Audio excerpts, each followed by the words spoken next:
राम ने दिया था किन्नरों को ये वरदान। किन्नर जिनको मांगलिक कार्यों में बुलाकर आशीर्वाद लिया था। मान्यता है कि किन्नर जिसको भी प्रसन्न होकर अपना आशीर्वाद देते हैं उसका मंगल हो जाता है, उसे जीवन में किसी भी चीज की कमी नहीं रहती। तो वही कहते हैं कि किन्नरों की बद्दुआ भूलकर भी नहीं लेनी चाहिए। लेकिन ऐसा क्यों?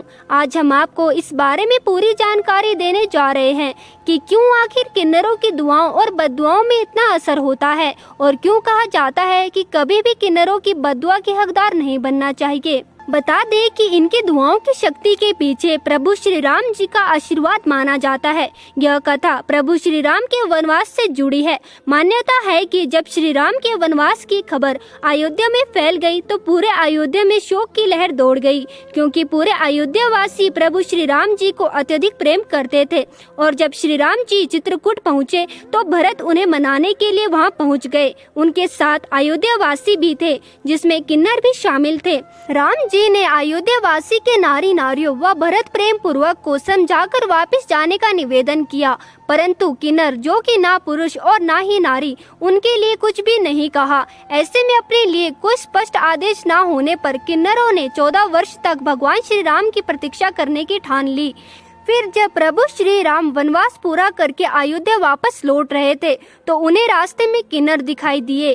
तब श्री राम जी ने उनके यहाँ रुकने का कारण पूछा। तब किन्नरों ने बताया कि जब हम भरत के साथ आपको मनाने आए थे तब आपने कहा था, जथा जोगु करी विनय प्रणामा, विदा किए सब सानुज रामा, नारी पुरुष लघु मध्य बड़ेरे, सब सन्मानी कृपा निधि फेरे। जिसका अर्थ हुआ, जब लक्ष्मण व माता सीता सहित श्री राम अयोध्या छोड़ रहे थे तब उन्होंने विनय व प्रणाम करके छोटे मध्य व बड़े सभी श्रेणी के स्त्री और पुरुषों को सम्मान के साथ लौटा दिया था।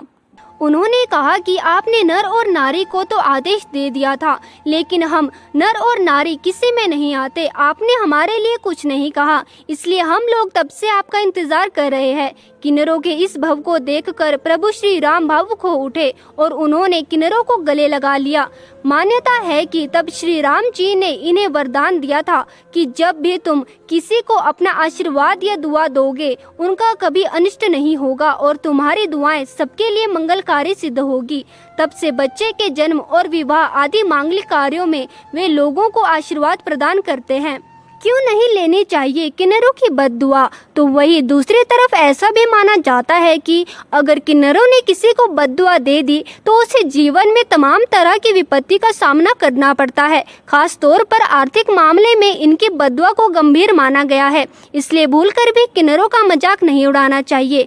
कहते हैं कि यदि आप किन्नरों को खुश ना कर सके तो कभी भी उन्हें नाराज ना करें। शास्त्रों के अनुसार यदि कोई व्यक्ति किन्नरों का अपमान करता है या उनका मजाक उड़ाता है तो उससे अगले जन्म में किन्नर बनना पड़ता है और ऐसा ही अपमान सहना पड़ता है। यदि आपके घर या दुकान में किन्नर आए तो उससे अपनी क्षमता के हिसाब से दान करने के बाद बोले फिर आइएगा। कहते हैं कि इनसे एक सिक्का लेकर अपने पर्स में रखने से हमेशा पैसों की बरकत बनी रहती है। दोस्तों, कैसी लगी वीडियो कमेंट करके जरूर बताएं।